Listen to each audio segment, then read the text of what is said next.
Hey, what's up, guys? It's me, Michael G. Ilkison, with the In the Galaxy podcast with my boy Jay Williams. What's crack-a-lackin'? Jay did the W-I-L-L-I-A-M-S. You fucked it up. Nope. I stuttered mid-dunk. It's like a slam dunk in the All-Star game.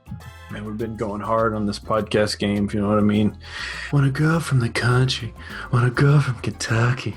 Want a girl fuck me. You woke up at 6 listening to the 6th. All right, guys. Look. If you're listening, FYI, if you're listening to this, it's too late. Yeah. What does that even mean, by the way? I don't know. Why don't you shut the fuck up for a second, and I'll tell you. So, basically, if you are a recent listener, you will know that we did our top 10 Drake tracks. Michael and I have a history with Aubrey Drake Graham. We were both avid Degrassi watchers.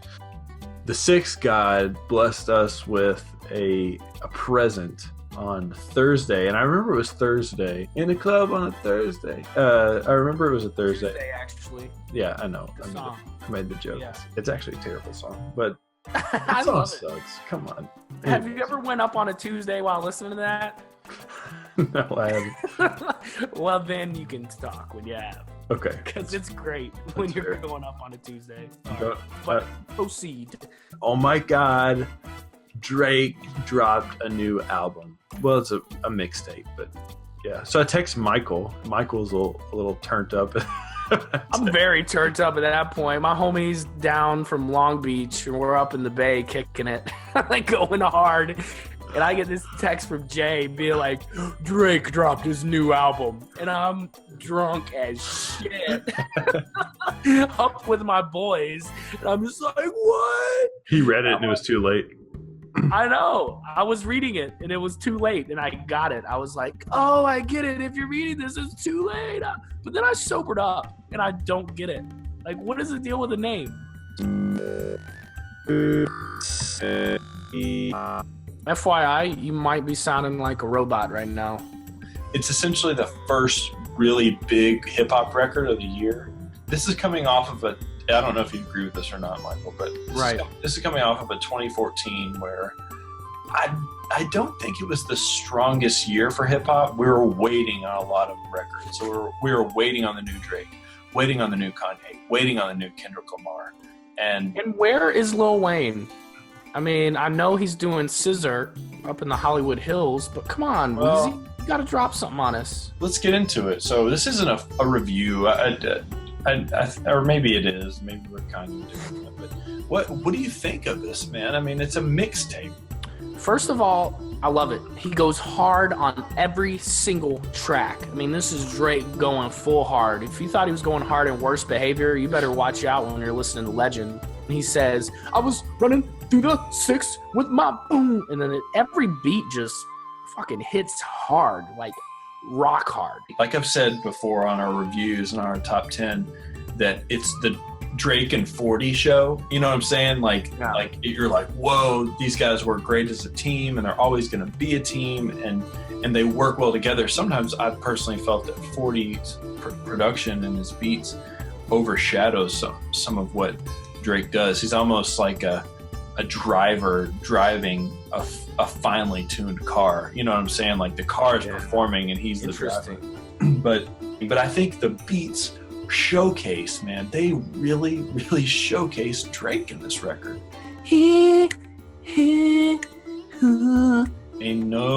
One of his greatest talents is his ability to constantly come up with original flows. Like throughout the entire record, there's just these flows that change up, and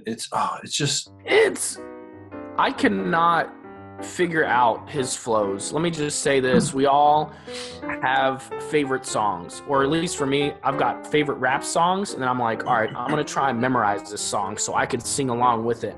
Drake, to memorize his songs, it's so crazy to do it because of his flow. Yeah. He got this one line. He's just the way he even says it, that he's so good with these words, man. And he really is.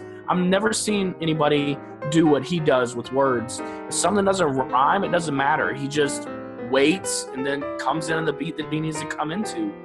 So my old Bentley last week, I don't play with my old toys. whoa.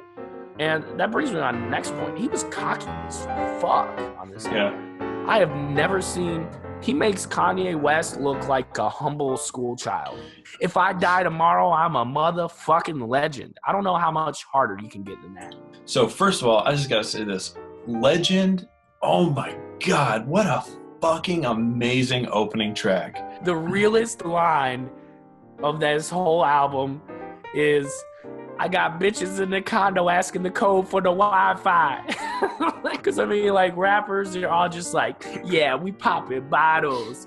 Yeah, we flousing. Yeah, we in the club making it rain. Oh, yeah, we doing this. But really, in reality, you know that whatever girls Drake brings back home to his Calabasas mansion next to Jerry Heller, what those girls, as soon as they wake up the next morning in whatever bedroom or mansion that they're in, the first thing they ask him over cereal is, hey, Aubrey, what's the code of the Wi-Fi? Please don't speak to me like I'm that Drake from 4 years ago. I'm at a higher place, thinking they lions and tigers and bears. I go hunting, put heads on my fireplace. Oh my. Take that. And it's just like, oh shit, dude, you fucking just pretty much said that you killing every rapper, putting their heads on your fireplace so you can sit there and smoke a stogie, kick back by the fireplace while you're like, yeah, fuck it, I was on though. Now, it's not perfect by any means. It's definitely, at no point in this record, I think a lot of these songs on this record, you could find similar songs in deep cuts on other Drake albums. The song Preach with fucking Party Next Door, I think that song is awful. That song is terrible. So obviously, no lie, the first half of this album hits hard. Those are definitely the all-stars. Those are definitely the favorite children. Pick out your least favorite song of the album, the worst song of the album. I agree, it's Preach. Preach is the worst song of the album. It's the weakest link. Yeah. It's by far the worst song on the album. You got to come with it if you're making your song titled Preach.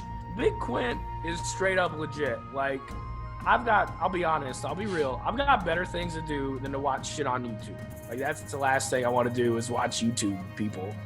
He actually plays the songs and shows his reactions when he's hearing it.